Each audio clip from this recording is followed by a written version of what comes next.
নমস্কার ছোট্ট, ছোট্ট ভাই বোনেরা। তোমরা আগামীতে হয়তো অ্যাডভোকেট হওয়ার চিন্তাভাবনা করছো কিংবা ল স্টুডেন্টই রয়েছো। কিন্তু যখন এনরোলমেন্ট করাবে তখন কি, কি সমস্যার সম্মুখীন হতে পারো কিংবা সমস্যাগুলো কেমন কি হতে পারে? এনরোলমেন্টের জন্য ফিস কত? এনরোলমেন্ট যাবতীয় যা ডকুমেন্টস তোমাদেরকে ক্যারি করতে হবে এবং বিশেষ করে এসসি বা জেনারেলদের ক্ষেত্রে, এসসিদের ক্ষেত্রে কত, জেনারেলদের ক্ষেত্রে কত, এই সবটা জানতে না স্কিপ করে ভিডিওটা পুরোটা দেখে যাও। প্রথমেই তোমাদেরকে নিজেদের ফটো যদি নিজেদের ইউনিফর্মে করতে পারো খুবই ভালো হয়। তো এরকম একটা ফটো, একটাই ফটো লাগবে। সেই ফটোটা দিয়ে অ্যাটেস্টেড করাতে হবে একজন অ্যাডভোকেট দিয়ে। ওই ফটোর উপর থেকেই তার সাইন, তার যে এনরোলমেন্ট নাম্বার বা তিনি যদি স্ট্যাম্প দিয়ে থাকেন সেটাকে করাতে হবে। ওখানে দেখালে ওনারা নিজেরাই ওটা করে দেবেন। তারপর তোমাদের ওখানে যে ব্লক লেটারে নিজেদের নাম, বাবার নাম এবং অ্যাড্রেসটাকে দিতে হবে, সাথে ফোন নাম্বার। তোমরা যদি ইন্ডিয়ান সিটিজেন হয়ে থাকো তাহলে ইয়েস লিখবে। তারপর তোমাদেরকে নিজেদের ডেট অফ বার্থ, তোমাদের জেন্ডার এবং যদি এইচএস পাস করে তারপরেই ল ডিগ্রিটাকে করেছো তাহলে এইচএস পাস দেবে। আর যদি কোনো আদার্স কোনো ডিগ্রি থেকে থাকে, যেমন এইচএস পাসের পর যদি গ্র্যাজুয়েট করে থাকো তাহলে গ্র্যাজুয়েট লিখবে। তার সাথে সাথে তোমাদেরকে লিখতে হবে এইচএসে তোমরা কবে পাস আউট হয়েছো, কোন ইয়ারে, ডেট সমেত। যদি এইচএস না হয়ে গ্র্যাজুয়েট লিখে থাকো তাহলে গ্র্যাজুয়েটটা কবে পাস আউট হয়েছো সেই ডেটের সাথে ইয়ারটা লিখতে হবে। সেখানেই একই সঙ্গে লিখতে হবে নেচার অফ ডিগ্রি, যেটা হচ্ছে আর্টস, সায়েন্স নাকি কমার্স স্ট্রিম, কোন স্ট্রিম ছিল সেটাকে লিখবে। তারপর যদি কোনো পার্টিকুলার কিছু ডিগ্রি করে থাকো, সেটার বেসিসে তোমরা ধরো ইঞ্জিনিয়ারিং করে ল পড়ছো, সেইটা তোমরা লিখে রাখবে ওখানটা। তারপর তোমাদেরকে দিতে হবে তোমাদেরকে দিতে হবে যেটা, যে ল ডিগ্রি আছে কিনা। তাহলে ইয়েস লিখবে। শুধু ইয়েস লিখবার পরেই কিন্তু শেষ হয়ে যাচ্ছে না, এখানটাতে তোমাদেরকে লিখতে হবে কোন ইয়ার। তাহলে এখানটায় আমার যে প্রবলেমটা হয়েছিল, যেটা কিন্তু আমি কোনো স্যাম্পল পেপার পাইনি, তো আমি এরকমভাবে স্যাম্পল দেখেই লিখে গেছিলাম। তো ওখানটাতে তোমাদেরকে লিখতে হবে in the year of 2025 from তোমাদের ইউনিভার্সিটি। এবার কোন ইয়ারে তোমরা এটা পাস আউট হয়েছো, লয়ের ডিগ্রিটা পেয়েছো, সেইটা তোমাদের মতন করে দেবে। আমার যেহেতু 2025, তো আমি 2025ই দিয়েছি। দেন তোমাদেরকে ব্যারিস্টারের জায়গাটায় লিখতে হবে নো। সেকেন্ড পেজের মধ্যে কলাম নাম্বার 1-এ লেখা রয়েছে তোমাদের কলেজের নাম, সেটা দেবে। তারপর সেটা কোন ইউনিভার্সিটির আন্ডারে সেটাও নিচেতে লিখবে একই মধ্যে। তারপর তোমাদের কোন ভাগটা নিয়ে করছো, মানে বিএ এলএলবি করছো নাকি এলএলবি করছো, পুরোটাই লিখবে। 5 ইয়ার্স না 3 ইয়ার্স, সাথে সাথে যদি বিএ এলএলবি হয় তাহলে বিএ এলএলবি 5 ইয়ার্স। তারপর কত ইয়ার থেকে কত ইয়ার সেই মানে ইয়ারটাকে ইনপুট করবে। আর যদি এলএলবি হয়ে থাকো সেম ভাবে এলএলবি 3 ইয়ার, দেন ইয়ারটাকে ইয়ার টু ইয়ার বলে লিখবে। তারপর কোর্সের ডিউরেশনটা দিতে হবে, 3 ইয়ার্স হলে 3 ইয়ার্স, 5 ইয়ার্স হলে 5 ইয়ার্স। তারপর তোমাদের এই ল ডিগ্রিটা তোমরা কোন ভাষাতে করেছো, ইংলিশে করেছো, ইংলিশে লিখবে। তারপর তোমাদের যদি কোনো কোয়ালিফিকেশন এক্সট্রা থেকে থাকে তাহলে এইচএস এর পর তোমরা গ্রাজুয়েট করে থাকলে বা যে কোনো যেটা করেছো সেটাকে ইনপুট করবে। 9-এর পয়েন্টের সমস্তগুলোই নো লিখবে। 10th-এর কিছু করার নেই। 11th-এ সুপ্রিম কোর্টের ব্যাপার বলা হয়েছে, এখানে এনরোল করিয়েছো কিনা, তাই সেটাকেও নো লিখবে।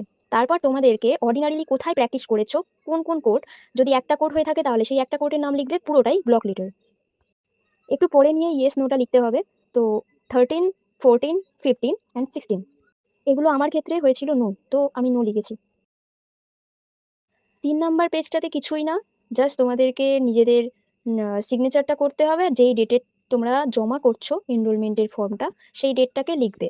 আগে থেকে যদি ফর্মটা ফিল আপ করে রাখো তাহলে যে কোনো ডেট বসিয়ে দেবে না, যেদিন কাজটা হয়ে যাবে, মানে হচ্ছে, যেদিনকে জমা দিতে যাচ্ছ তোমরা শিওর সেই দিনকার ডেটটা বসাবে। আর তারপর তোমাদেরকে এখানে নিজেদেরকে ডকুমেন্টসগুলো সাবমিট করতে হবে, অরিজিনাল প্লাস জেরক্স। যেমন আমার ক্ষেত্রে আমি দিয়েছিলাম ক্লাস 10 অ্যাডমিট কার্ড অথবা মার্কশিট, ক্লাস 12-এর মার্কশিট, ক্লাস তোমার সরি সেমিস্টার 10 সেমিস্টারের মার্কশিটটা তোমাদের লাগবে। অরিজিনাল সার্টিফিকেট কিংবা প্রভিশনাল যেটাই পেয়েছো সেটাই দিলে হবে। অ্যান্ড দেন তোমাদেরকে ওখানটাতে অ্যাটেস্টেড করাতে হবে, নিচটাতে অ্যাটেস্টেড করাতে হবে অ্যাডভোকেটের দ্বারা। তো 4 নম্বর পেজে তোমার ক্যারেক্টার সার্টিফিকেট দিতে হবে, যে তুমি প্র্যাকটিস করছো। দুজন advocate senior 10 years or above, এরকম অ্যাডভোকেটের দুটো সার্টিফিকেট লাগবে। অ্যান্ড দেন তোমাদেরকে এর মধ্যে আর কোনো কাজ নেই, জাস্ট ডেটটা আর তোমাদের সিগনেচারটা এখানেও করতে হবে। তারপর লাস্ট পেজ আছে ডিক্লারেশন ফর্ম। তারপর তোমরা ওখানটাতে নিজেদের নাম, বাবার নাম যেমনভাবে লিখেছিলে, এজ তোমাদের, তারপর তোমাদের যে জায়গাতে থাকো সেই অ্যাড্রেসটা আর ফোন নাম্বার। তারপর তোমাদেরকে আর কিছু করতে লাগবে না, এগুলো সব কিছু নিয়ে চলে যাবে। যদি এনভেলপের মধ্যে তোমাদের অরিজিনাল সার্টিফিকেটগুলো দিয়ে থাকো, মানে ডকুমেন্টসগুলো, সেটা বেটার হয়। আর তাও যদি না হয় ওরা ওখান থেকে পিন দিয়ে দেবে। দেন তোমাদেরকে ওইগুলো সাবমিট করবার পর এনরোলমেন্টের যে ফর্ম মানে চালানটা করেছিলে, তো সেই চালানের মধ্যে থেকে একটা অংশ তোমাদেরকে দিয়ে দেবে, ওটাকে হারাবে না। যখন তোমরা আইডি কার্ডটা নেবে আর রুল 40 যে ফর্মটা ফিল আপ করতে যাবে তখন সেইটা তখন দেখাতে হবে, তখন তোমরা ওগুলোকে আবার ভেরিফিকেশনের পর ফেরত পাবে।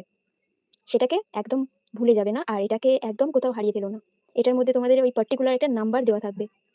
যেদিন তোমরা আইডি কার্ডটা আনতে যাবে তার সাথে সাথে যেই ফর্মটা ফিল আপ করতে হবে তার সময় তোমাদেরকে 4,000 টাকা তখন চালান কাটবে, এবং তার সাথে সাথে 650 টাকা ফর আইডেন্টিটি কার্ড এটার জন্য নিয়ে যাবে। প্রথমত তোমরা এসবিআই চালানটা যে কোনো একদিন গিয়ে করে আসতে পারো। তারপর যখন এনরোলমেন্টের ফর্মটা ভরবে, ছবিটা মারার উপর থেকে তোমাদেরকে অ্যাডভোকেট, যদি তোমাদের আমার ভিডিওটা ভালো লেগে থাকে এবং যদি এটার থেকে কোনোভাবে সাহায্য পেয়ে থাকো বা উপকৃত হয়ে থাকো, তাহলে আমাকে অবশ্যই জানাতে ভুলো না। আর আমি এই রিলেটেড ভিডিও প্রথমবারের জন্য আমার চ্যানেলে দিলাম। এর আগে আমি কখনো অ্যাজ অ্যান অ্যাডভোকেট বা অ্যাজ আ ল স্টুডেন্ট কখনো আমি এমন কিচ্ছু শেয়ার করিনি। আফটার 5 ইয়ার্স আমি এই ভিডিওটা করলাম, কারণ আমার মনে হলো ব্যক্তিগত দিক থেকে। আর হ্যাঁ, যদি তোমরা এসসি হয়ে থাকো অবশ্যই এসসি সার্টিফিকেটটা নিয়ে যাবে, আর তার সাথে সাথে তার জেরক্স জেরক্স যদি নাও নিয়ে যাও তাহলে ওখানে গিয়ে তোমরা জেরক্সের দোকান পেয়ে যাবে, কিন্তু এসসি সার্টিফিকেটটা নিয়ে যেতে ভুলবে না, তাহলে কিন্তু এক্সট্রা চার্জ দিতে হবে। হ্যাঁ, এটা কথাটা মাথায় রেখো। তো এই সব কিছুকে নিয়ে যাবে, আর কিচ্ছু নয়। আর হ্যাঁ, আরেকটা কথা বলতে ভুলে গেছি, প্রত্যেকটা পেজের মধ্যে যেই ডকুমেন্টসগুলো সাবমিট করছো সেই ডকুমেন্টসগুলোর মধ্যে দুজন অ্যাডভোকেটের স্ট্যাম্প প্লাস, যদি স্ট্যাম্প অ্যাভেলেবেল হয় তাহলে স্ট্যাম্প অ্যান্ড তাদের সাইন প্রত্যেকটা পেজে লিখতে হবে। লিখে তোমরা সাবমিটটা করে দেবে। ওখানে সিনিয়র অ্যাডভোকেটরা ওনারা জানেন ভালো করে, ওনাদেরকে দিলেই ওনারা করে দেবেন। ধন্যবাদ এতক্ষণ ভিডিওটা দেখবার জন্য।